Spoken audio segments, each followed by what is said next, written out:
Hey mama, this is Jocelyn here, host of the Positivity in Pregnancy and Motherhood podcast, and I am so glad you are joining me. You should be around 10 weeks at this recording for your pregnancy. We are going through a pregnancy week by week, and this week we are on week 10. Even if you're not quite to week 10 or you've passed it, there are still great mindset tips that can be applied to any point of your pregnancy. So thank you for joining, thank you for listening, and thank you for trying to find positivity in pregnancy. Hi, I'm Jocelyn, host of the Positive in Pregnancy and Motherhood podcast.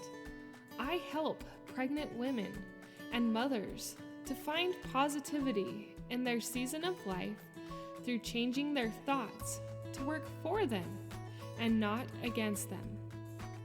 I help mothers find the small, doable steps in thought and action without making drastic changes to their everyday mom life. And I can help you. Thanks for joining. Hey mama, welcome to the podcast. You are probably struggling with that nausea still. In fact, I titled this episode The Negative Nasty Nausea because it is such a hard season. It is very difficult to get through. You just feel blah. It is hard.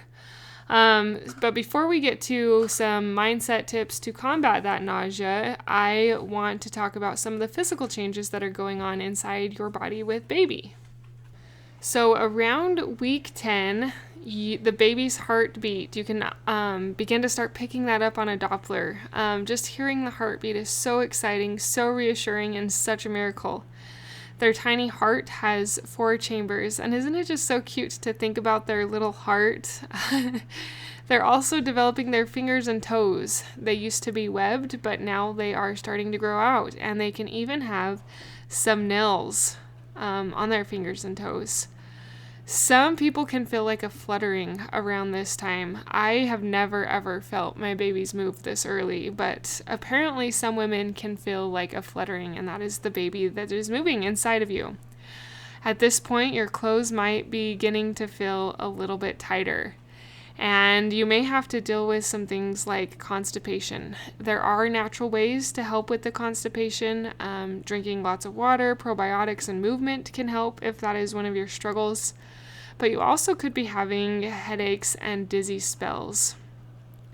I feel like there's a lot of variety when it comes to the headaches and dizzy spells, and some of it might be that you need some added things into your diet, like salt or iron. Always talk to your midwife or your OBGYN or your provider to find the best way to help you with those things. Smells are probably still very pungent and overdone, and it's probably even hard to smell good smells. I remember I couldn't do hardly any smells. I couldn't do bad smells especially, but good smells were almost just as nauseating, which is really hard. In fact, one of the videos in my morning sickness mini course for mental health is about that strong sniffer and some ways to deal with that. You may also be having some food aversions or food cravings. Interestingly enough, with my most recent pregnancy, my last one, one of the foods that I had aversions to was sugar. It was so nice, and I wished I could always have that aversion